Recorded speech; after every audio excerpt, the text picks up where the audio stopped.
हरे कृष्णा। श्रीमद् भागवतम स्कंध 3 अध्याय 2 भगवान कृष्ण का स्मरण। श्लोक नंबर 31 से 34। विपन्नान् विषपानेन निग्रह्य भुजगाधिपम् उत्थाप्यापाय यद्गावस्तत्तोऽयं प्रकृति स्थितम्। वृंदावन के निवासी घोर विपत्ति के कारण परेशान थे, क्योंकि यमुना के कुछ अंश का जल सर्पों के प्रमुख कालिय द्वारा विषाक्त किया जा चुका था।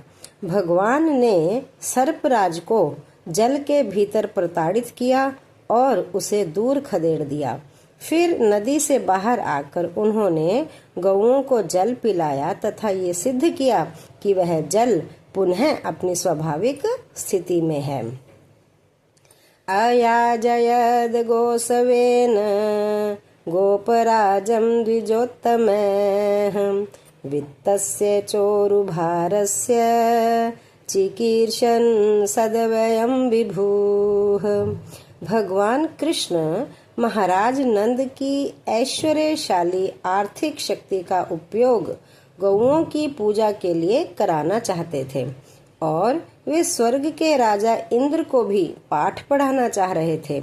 अतः उन्होंने अपने पिता को सलाह दी थी कि वे विद्वान ब्राह्मणों की सहायता से गो अर्थात चरागाह तथा गौओं की पूजा कराएं। वर्षतीन्द्रे व्रजः कोपाद भग्नमाने अति विह्वलः गोत्रलीलात पत्रेण त्रातो भद्रानुग्रहणता। हे भद्र विदुर, अपमानित होने से राजा इंद्र ने वृंदावन पर मूसलाधार वर्षा की। इस तरह गौओं की भूमि व्रज के निवासी बहुत ही व्याकुल हो उठे, किंतु दयालु भगवान कृष्ण ने अपने लीला छत्र गोवर्धन पर्वत से उन्हें संकट से उबार लिया। शरच्छ शिखरैर्मृष्टं मानयन्न जनिमुखं गायन् कलपदं रेमे स्त्रीणां मंडलमंडनः। वर्ष की तृतीय ऋतु में भगवान ने स्त्रियों की सभा के मध्यवर्ती सौंदर्य के रूप में चांदनी से उजली हुई शरद की रात में अपने मनोहर गीतों से उन्हें आकृष्ट करके उनके साथ विहार किया। गौओं की भूमि वृंदावन छोड़ने के पूर्व भगवान ने अपनी युवा सखियों अर्थात दिव्य गोपियों को अपनी रास लीला द्वारा आनंदित किया।